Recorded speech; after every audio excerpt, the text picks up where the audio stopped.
हम लोग इस वीडियो में देखें क्लास 10 एनसीईआरटी मैथ एक्सरसाइज 7.2 का क्वेश्चन नंबर 2 करेंगे। क्वेश्चन नंबर 2 दिया हुआ, find the coordinates of the points of trisection of the line segment joining 4-1 and -2 -3।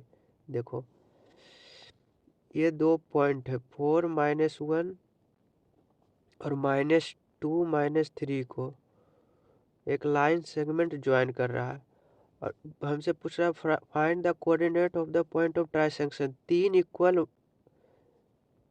Equal भाग में ये डिवाइड कर रहा है। मान लेते हैं ये P और ये Q है, जो ये A मान लेते हैं AB। जो AB लाइन सेगमेंट है, AB लाइन सेगमेंट को P और Q तीन इक्वल पार्ट्स में डिवाइड कर रहा है। तो हमसे पूछा है ये इक्वल पार्ट जो P है, P का कोऑर्डिनेट मान लेते हैं x1 y1 और Q का x2 y2। हमसे पूछा P का कोऑर्डिनेट और Q का कोऑर्डिनेट, ये इक्वल है। AP equal to PQ equal to BQ। तो हम लोग कैसे निकालेंगे, जैसे देखिए यदि हमें P निकालना हो, P कोऑर्डिनेट निकालना हो, तो A से P डिस्टेंस कितना है 1 और P से B तक कितना डिस्टेंस है 1 और 1 2। तो M रेशियो N, तो 1:2 के रेशियो में ये डिवाइड कर रहा है। तो हम लोग जानते हैं x1 इक्वल टू क्या हो जाएगा, x1 equal to M 1 M x2, तो M -2 प्लस N कितना है 2, x1 4 2 × 4 bye M plus N, तो 1 + 2 कितना होगा 1 - 1 × -2 प्लस 4 × 2 8/3 8 - 2 6/3 = 2।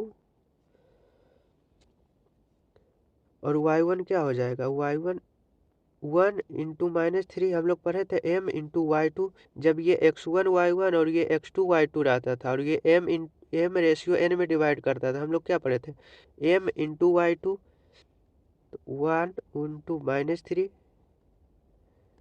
प्लस N × y1, तो 2 × -1 बाय M प्लस N, तो 1 + 2 1 × -3 प्लस माइनस, तो 2 × 1 2/2 + 1 3, तो -5 -3 - 2 -5/3। तो पॉइंट P का कोऑर्डिनेट कितना आ गया, P का कोऑर्डिनेट x1 y1 तो 2 और -5/3।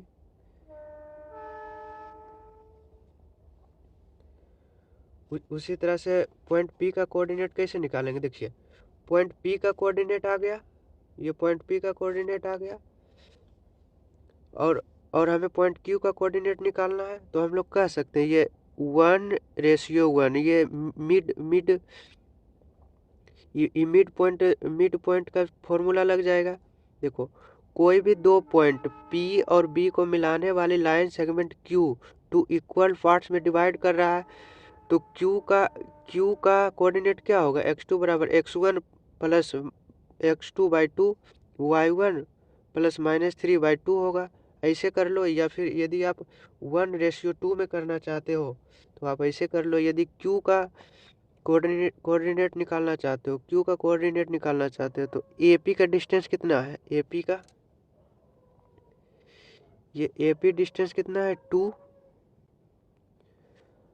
और QB डिस्टेंस 1, तो ये 2:1 हो जाएगा। ये M का वैल्यू हो जाएगा, ये N का वैल्यू हो जाएगा।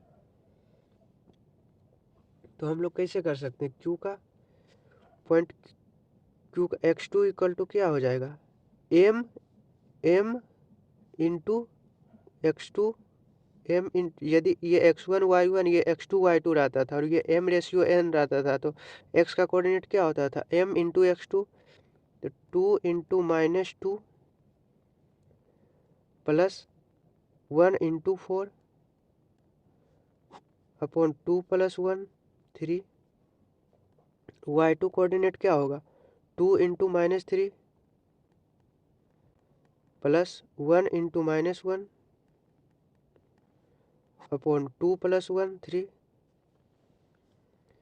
x2 इक्वल टू 2 से 2 -4 प्लस 4/3 और y2 equal to -6 -1/3। x2 equal to 0/3 y2 equal to -7/3।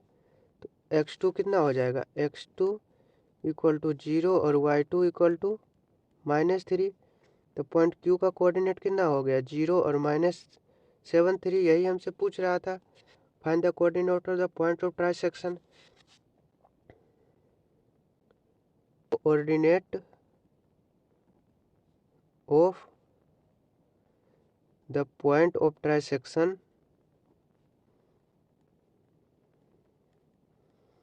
The point of trisection is क्या है, P और Q। तो P का कितना है 2 -5 3 एंड तो coordinate of the point of trisection is 2 -5 3 and 0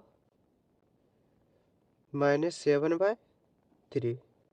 हमें यही निकालना था। तो पॉइंट ऑफ ट्राइसेक्शन कितना आ गया, 2 -5 3 और 0 -7/3।